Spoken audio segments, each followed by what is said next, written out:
Nuestro país cuenta con un enorme sentido histórico, y como ejemplo de ello tenemos al Parque Arqueológico de Pumapungo, que se encuentra en la ciudad de Cuenca, antigua ciudad de Tomebamba. Se encuentra a una altura de 2.560 metros sobre el nivel del mar, y cuenta con alrededor de 40 hectáreas, de las cuales los rescates arqueológicos constan de 4 hectáreas. Pumapungo significa Puerta de León.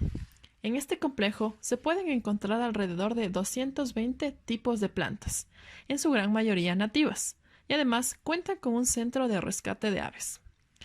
Este complejo, considerado Patrimonio Cultural de la Humanidad, es de suma importancia, ya que es considerado como el segundo centro administrativo, militar y religioso más importante después del Cusco. Los incas, al fundar la antigua Tomebamba en el asentamiento cañari de Huapondeling, lo hicieron guiados por su cosmovisión y motivados por la similitud geográfica sagrada con su tierra natal. Es por ello que al llegar al territorio ecuatoriano replicaron ciudades, templos, seques y huecas de la capital imperial. Debido a que en la época prehispánica la geografía era sagrada, es necesario recalcar ciertos elementos geográficos que limitan al complejo entero. Uno de ellos es el río Tomebamba, el cual corre a lo largo de la ciudad de Cuenca. Es el más importante de los 4 ríos que la atraviesa. Este río nace en el Parque Nacional Cajas, en el sector llamado Tres Cruces, y bordea al centro histórico de Cuenca. Es un elemento de suma importancia no solo debido al contexto ecológico, también al contexto espiritual para los pueblos indígenas. Varias crónicas relatan la importancia del agua para las culturas indígenas. Es así que las raíces incásicas se remontan a la aparición de sus primeros líderes vinculados con las aguas del Titicaca, y los cañaris adoraban las lagunas como símbolo de su origen. A su vez, este río se relaciona con el sitio arqueológico de Todos los Santos, ubicado al lado izquierdo del río. Debido a que en la época incaica este lugar fue parte del territorio de Tomebamba, hoy en día se encuentran vestigios de la cultura cañari, con estructuras hechas con piedra caliza y argamasa de tierra negra. De la cultura inca, con estructuras hechas de piedra en forma de almohadilla, y de la ocupación colonial, con las primeras construcciones hechas en la ciudad a la llegada de los españoles. Otro de los límites del lugar de suma importancia es la calle larga, que es una de las estructuras físicas que más ha perdurado a lo largo del tiempo, puesto que se encontraba allí incluso antes del tiempo de la conquista.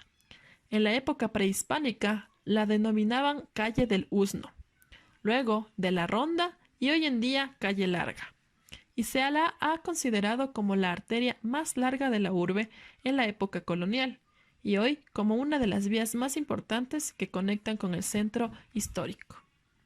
Para contarles un poco sobre el lugar, la historia de este bello complejo se construye en sí cuando en 1919 Max Uhle hace el primer levantamiento topográfico del lugar, y a partir de ello, y con ayuda de sus escritos, en el siglo XX el Banco Central se interesa por el lugar y toma el control para hacer un rescate arqueológico a cargo del arqueólogo Jaime Hidrobo.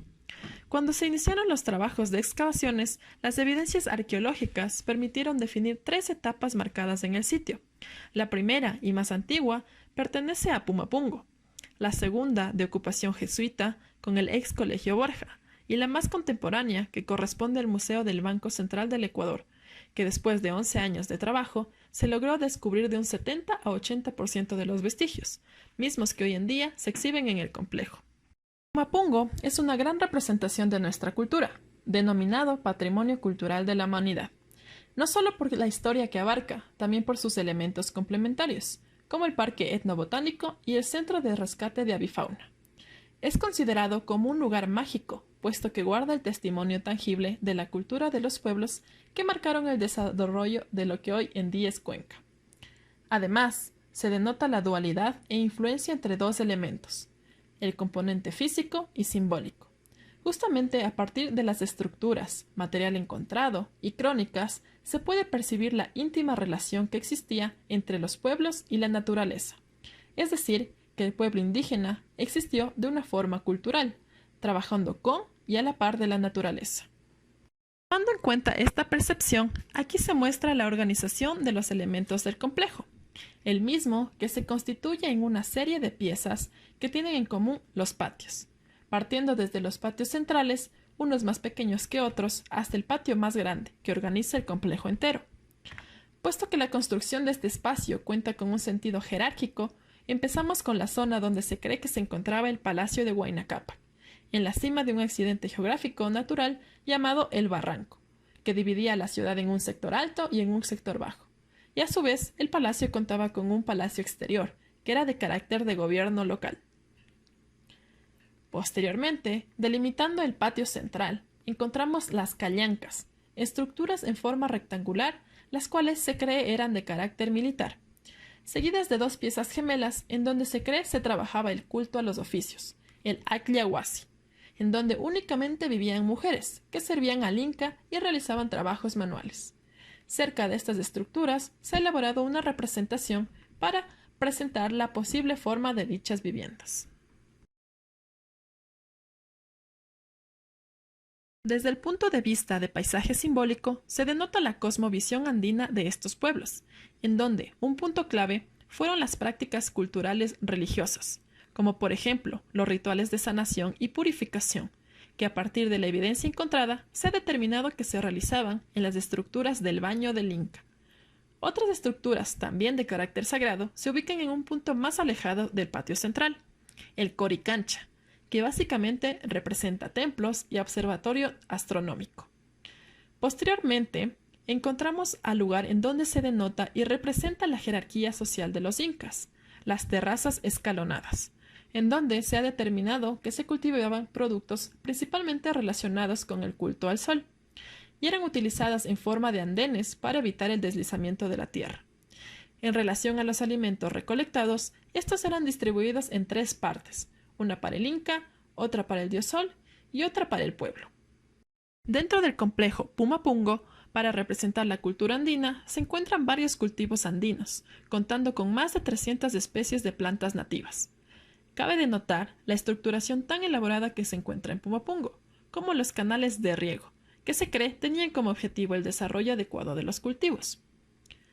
Como se pudo observar, la estructuración de Pumapungo representa no solo el estilo de vida jerárquico de los incas, también denota el sentido estratégico y de supervivencia de este pueblo, puesto que, basándose en la adecuada topografía, un agradable clima como la que ofrecieron la cuenca del Tomebamba y sus afluentes, y los recursos naturales con los que contaban, permitieron el asentamiento y sobrevivencia de este poderoso pueblo.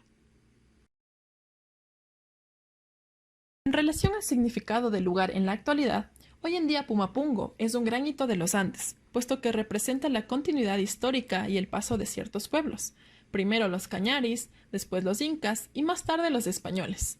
Además, cabe denotar el sentido de este paisaje como una realidad social, en donde se presenta esa percepción de hogar de los pueblos andinos, puesto que al profundizar en el tiempo nos lleva a la construcción de identidad, a partir de las experiencias de nuestros antepasados y la vinculación ciudadana con el lugar en la actualidad. Teniendo en cuenta la infraestructura de Pumapungo, podemos imaginar cómo fue el estilo de vida en el tiempo prehispánico, determinando que sus asentamientos estaban integrados por núcleos familiares alrededor de un régulo. Justamente esto evidenciado por la forma de organización de las bases de las casas. Y además de su organización arquitectónica, se denota la conexión con la naturaleza, ya que este lugar se puede traducir en un santuario en el que las personas pueden experimentar un viaje al pasado y reconectarse con la naturaleza y sus elementos.